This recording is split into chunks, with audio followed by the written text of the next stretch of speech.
From the National Newsroom of the Canadian Press, I'm Karen Rebo. Governor-General Mary Simon is in hospital recovering from a respiratory virus and so was not to be presiding over today's National Remembrance Day ceremony in Ottawa. Chief Justice Richard Wagner was to stand in for her at the National War Memorial. A new survey suggests fewer Canadians were planning to observe Remembrance Day this year compared with last year.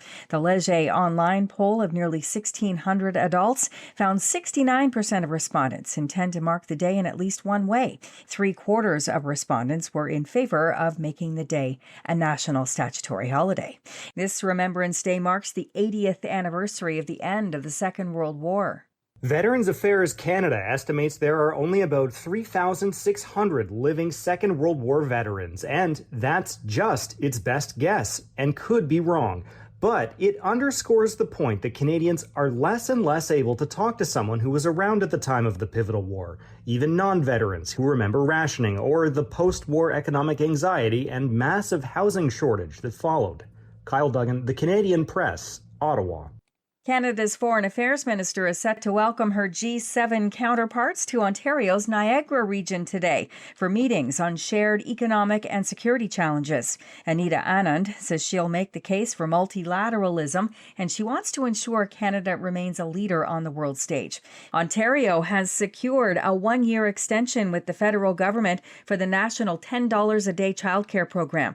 That gives parents reassurance their fees won't rise for at least 12 more months. The program that lowers parents' child care fees, now $19 a day on average in Ontario, had been set to expire March 31st. As parts of Canada's eastern half deal with earlier than normal snowfall this week, the eastern two-thirds of the U.S. is experiencing some of the coldest weather of the fall season. Arctic air is affecting millions, with record low temperatures expected in the American southeast, including Florida, where wind chills might cause iguanas to fall from trees. And a Canadian-born writer has won Britain's coveted Booker Prize for fiction in London last night. The winner of the 2025 Booker Prize is Flesh.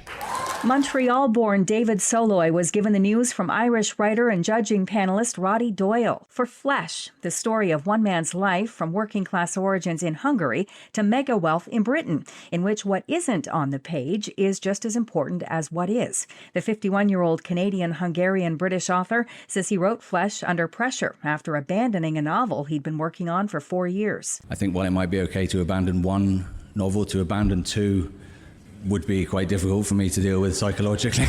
Soloy's novel was chosen from 153 submissions. This is the Canadian Press. In sports, there are 9 games in the NHL tonight, including 3 in Canada. The Winnipeg Jets will visit the Vancouver Canucks. The Ottawa Senators will host the Dallas Stars, and the LA Kings will visit the Montreal Canadiens. The Toronto Maple Leafs will be in Boston to take on the Bruins, who've won 6 in a row, and the St. Louis Blues will entertain the Calgary Flames. Last night, the Edmonton Oilers scored a 5-4 win in overtime over the visiting Columbus Blue Jackets. Toronto Blue Jays skipper John Schneider will find out tonight if he's the winner of the American League Manager of the Year award. In the Monday night NFL game, Jalen Hurts threw a 36-yard pass to Devontae Smith for Philadelphia's only touchdown, as the Eagles' defense were the stars in a 10-7 victory over the host Green Bay Packers. And players and coaches from the Saskatchewan Roughriders and Montreal Alouettes will meet the media today at the CFL's Grey Cup Festival in Winnipeg. From the Canadian Press, I'm Karen Rebo. Thanks for listening. Don't forget to follow and subscribe.